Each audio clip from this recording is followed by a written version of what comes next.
Hello friend, मैं आनंद राज आप सो के भी देखिए। आज हम बीएड सेकेंड ईयर का कोर्स 8 जो है आपका नॉलेज एंड करिकुलम, उसका बहुत वीवीआई क्वेश्चन लेके आए। देखिए ये क्वेश्चन आपका प्रीवियस ईयर में भी पूछा हुआ है, कोई भी यूनिवर्सिटी हो। समझे क्वेश्चन देखिए किस प्रकार इसमें आ सकता है। क्वेश्चन आएगा कि पटचर्या क्रियान्वयन में अधिगम सहायक साधन की भूमिका का वर्णन करें। या क्वेश्चन ऐसे भी आ सकता है कि पटचर्या क्रियान्वयन में तकनीकी संसाधन। देखिए संसाधन कहने का मतलब हुआ है कि कोई भी चीज़ में मदद कैसे करता है, जैसे बुक हो गया आपका, टीएलएम, ये सब जो भी होता है क्या कहता है संसाधन के रूप में इस सब का यूज करते हैं। समझे तो क्वेश्चन कैसे भी आएगा, सुन लीजिए। क्वेश्चन आएगा क्या कि पटचर्या क्रियान्वयन में या पटचर्या स्मृतिकरण में, ये भी क्वेश्चन आ सकता है। समझे कि पटचर्या स्मृतिकरण में शिक्षण सहायक सामग्री या आपका तकनीकी साधन या शिक्षण साधन की भूमिका का वर्णन करें। समझे तो क्वेश्चन घुमा कर भी आता है, तो समझिए क्वेश्चन कैसे भी आएगा, आंसर वही बताइएगा। समझे तो वही है पटचर्या, ये आपका प्रीवियस ईयर में पूछा हुआ है कि पटचर्या क्रियान्वयन में तकनीकी संसाधनों की भूमिका पर विस्तार पूर्वक अपना पक्ष रखिए। समझे अब देखिए आपका प्रस्तावना में क्या लिखा हुआ है। हम जानते हैं कि वर्तमान समय की शिक्षा प्रणाली बाल केंद्रित शिक्षा प्रणाली है, जिसमें बालक की आवश्यकता, रुचि आदि के अनुसार शिक्षण कराया जाता है। अब इसको समझिए। अब देखिए अभी क्या चल रहा है कि बाल केंद्रित शिक्षा प्रणाली चल रहा है, और बालक की आवश्यकता, रुचि, बालक का जैसे भी टेक्नोलॉजी, देखिए अभी छोटा बच्चा सब होगा, क्या होगा कि बिना मोबाइल के खाने नहीं खाता। बोलता है कि होमवर्क हम तब बनाएंगे जब हमको मोबाइल दीजिएगा, तो हमको उसी के अनुसार हमको क्या होना कि पढ़ाना होगा। समझे नहीं तो बच्चा, अब पुरानका शिक्षा पद्धति से आप पढ़ाइएगा तो बच्चा नहीं पढ़ पाएगा। समझे तो यही लिखा है कि हम जानते हैं कि वर्तमान समय की शिक्षा प्रणाली बाल केंद्रित शिक्षा प्रणाली, जिसमें बालक की आवश्यकता, रुचि आदि के अनुसार शिक्षण कराया जाता है। समझे हम ये भी कह सकते हैं कि वर्तमान युग तकनीक का युग हो चुका है। यानी अभी का जो समय हो गया टेक्नोलॉजी से हम एकदम, आप कोई भी आप चीज़, आप 3 इडियट फिल्म देखिएगा तो उसमें कहता है ना कि हम मशीन से घिर चुके हैं। समझे यानी जिधर देखिएगा उधर सब चीज़, आप कोई भी चीज़ ले लीजिए, समझे बिना टेक्नोलॉजी का हम कोई काम ही नहीं कर सकते हैं। समझे आप देखिए मसाला पीसने वाला मशीन आ गया, वॉशिंग मशीन मतलब कपड़ा धोने वाला, मतलब आप कोई भी चीज़ पर कीजिएगा ना, गेहूँ काटने वाला मशीन है, ये सब क्या टेक्नोलॉजी का ही देना है। समझे तो हम टेक्नोलॉजी से क्या हो गया, घिर चुके हुए हैं। समझे तो वही लिखा है कि हम ये भी कह सकते हैं कि वर्तमान युग तकनीक का युग हो चुका है। हम तकनीक के से इतना घिर गए हैं कि बिना तकनीक के कोई काम होता ही नहीं है। समझे मतलब अब देखिए, अब लाइन कट जाएगा तो देखिए पंखा बंद हो जाएगा तो देखिए रहा नहीं जा सकता है। समझे कि क्योंकि हमको लत पड़ गया, आदत हो गया है। समझे तो वही लिखा हुआ है कि हम ये भी कह सकते हैं कि वर्तमान युग तकनीक का युग है, हो चुका है। हम तकनीक के इतना घिर गए हैं कि बिना तकनीक के कोई काम होता ही नहीं है। पटचर्या के क्रियान्वयन के अंतर्गत हम भिन्न भिन्न प्रकार के तकनीक संसाधनों का प्रयोग किया जाता है।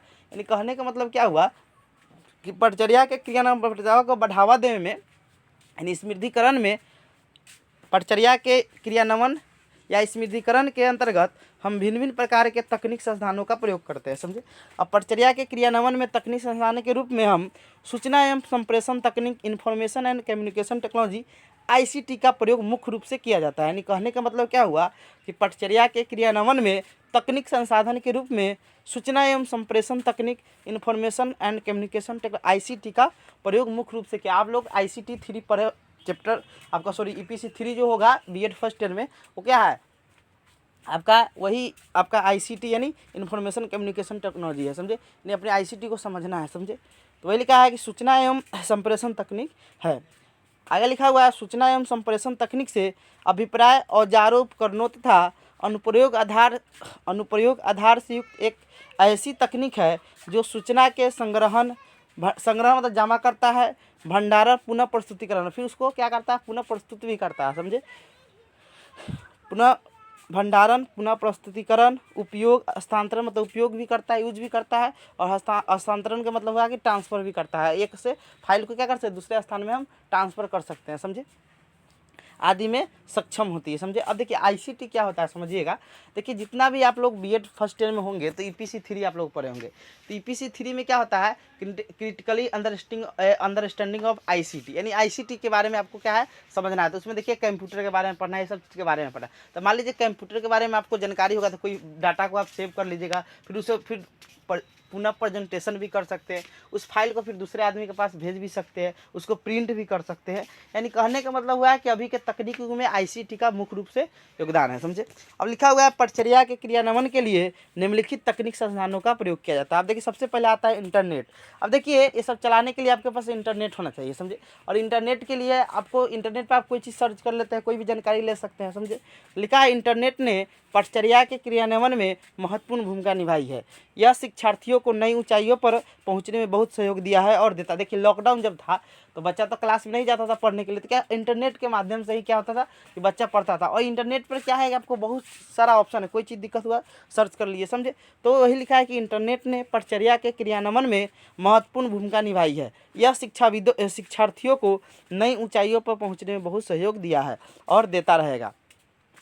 इंटरनेट एक आम मनुष्य के जीवन में एक नई क्रांति के भांति सामने है, यानी एक क्रांति हुआ। जिसे देखिए 4G जैसे भारत में आया तो क्या हुआ, एक क्रांति आ गया सबके पास। और जानते हैं 4G के आने से क्या हो गया, कोई भी न्यूज़ होता है, कोई भी चीज़ होता है, हमको तुरंत पता चल जाता है, कोई भी अपडेट होता है, समझे। तो वही लिखा है कि इंटरनेट एक आम मनुष्य के जीवन में एक नई क्रांति के भांति सामने आया।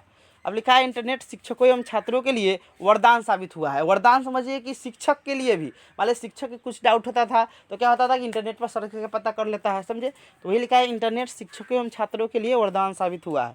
अब आगे लिखा हुआ अब कोई भी जानकारी अब कोई भी जानकारी हर जरूरी खबर हमें इंटरनेट की मदद से मिल जाता है। यह केवल छात्रों के लिए नहीं, शिक्षकों के लिए भी क्या है, उपयोगी है।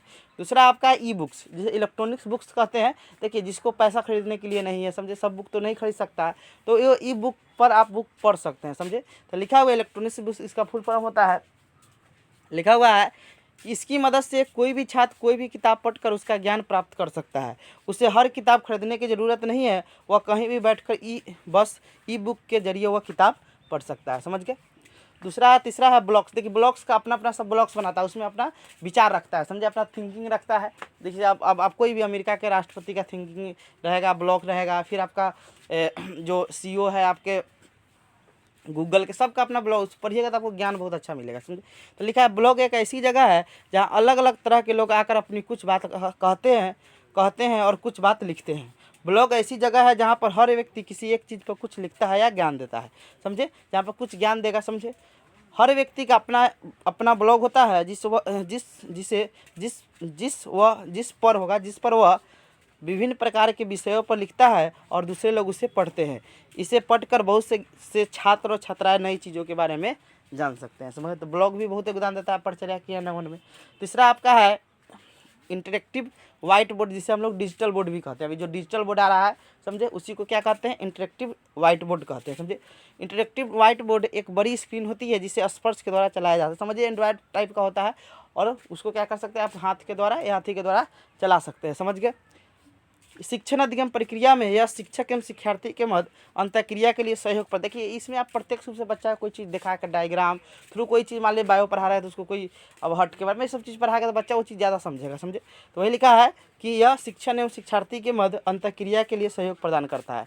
लिखा है डिजिटल बोर्ड में बच्चा कोई भी चीज़ को प्रत्यक्ष रूप से समझता है,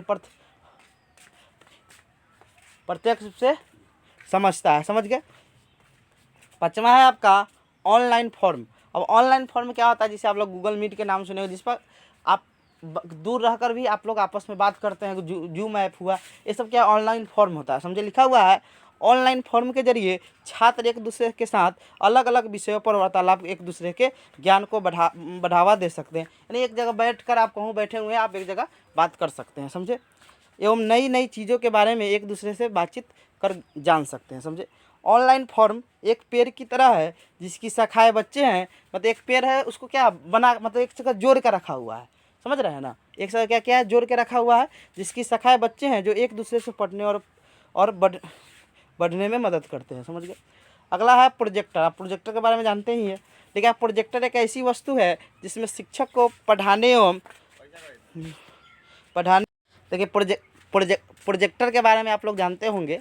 प्रोजेक्टर क्या होता है कि कोई भी चीज़ को वहाँ प्रक्षेपित, वही चीज़ हुआ डिजिटल बोर्ड की ही तरह होता है, लेकिन उसमें आप टच नहीं कर सकते, एक स्क्रीन पर उसको प्रोजेक्ट किया जाता है, समझे। तो लिखा है प्रोजेक्टर एक ऐसी वस्तु है जिसमें शिक्षक को पढ़ाने एवं छात्रों को उसको ग्रहण करने का तरीका बिल्कुल बदल दिया जाता है, समझे। उसमें पढ़ाने का तरीका कुछ अलग हो जाता है, समझे। इसके द्वारा पढ़ाई होने पर छात्र ज़्यादा अच्छी तरह से समझ सकते हैं, समझ के। आगे है पावर पॉइंट प्रेजेंटेशन, समझे। लिखा हुआ है कि यह एक कंप्यूटर प्रोग्राम है जिसकी मदद से छात्र छात्राएं एवं शिक्षकगण अपनी काम आसानी से कर लेते हैं। यह एक ऐसा प्रोग्राम है जिसमें जानकारियों को एकीकृत कर एक प्रेजेंटेशन के रूप में दिखाते हैं, समझे। ऐसे आप इसमें और भी जोड़ सकते हैं आप, समझे। अब निष्कर्ष में क्या लिखा हुआ है कि उपरोक्त विवरण से यह स्पष्ट होता है कि परिचर्या के क्रियान्वयन में तकनीक संस्थानों का महत्वपूर्ण भूमिका है।